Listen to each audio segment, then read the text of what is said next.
আসসালামু আলাইকুম। আশা করি সবাই অনেক ভালো আছেন। আলহামদুলিল্লাহ, আমিও অনেক ভালো আছি। আজ আমি আপনাদেরকে আমাদের প্রিয় নবী এবং ইসলামের শ্রেষ্ঠ নবী হযরত মুহাম্মদ সাল্লাল্লাহু আলাইহি ওয়াসাল্লাম এর জীবনী সংক্ষেপে বলবো। অর্থাৎ আজ আমরা ইসলামের ইতিহাসের শ্রেষ্ঠত্ব জানব। আমাদের নবী হযরত মুহাম্মদ সাল্লাল্লাহু আলাইহি ওয়াসাল্লাম 517 সালে 12ই রবিউল আওয়াল সোমবার শুভ্রে সাদিকের সময় কুরাইশ বংশে পবিত্র মক্কায় জন্মগ্রহণ করেন।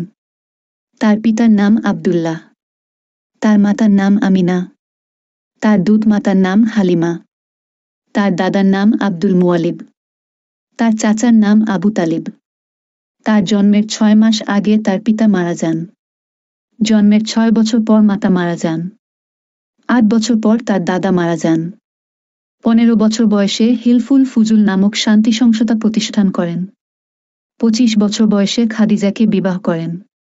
খাদিজার বয়স ছিল 40 বছর। 40 বছর বয়সে মুহাম্মদ হেরা পর্বতের গুহায় নবুয়াত পান। প্রথম ওহী ছিল সূরা আলাকের প্রথম 5 আয়াত।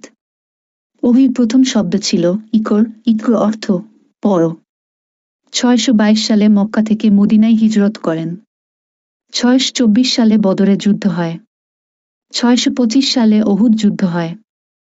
628 সালে হুদায়বিয়া সন্ধি হয়। 630 সালে মক্কা বিজয় হয়। 632 সালে বিদায় হজের ভাষণ ও রাসূল সাল্লাল্লাহু আলাইহি ওয়াসাল্লাম ইন্তেকাল করেন।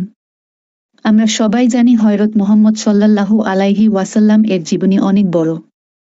আমি যেহেতু ভিডিওটা বেশি লং করতে চাইনি, তাই আমি সংক্ষেপে মুহাম্মদ সাল্লাল্লাহু আলাইহি ওয়াসাল্লাম এর জীবনীটা অনেক সংক্ষেপে বলেছি। আশা করি আমার এই ভিডিও থেকে আপনারা কিছু শিখতে পেরেছেন। ইনশাআল্লাহ।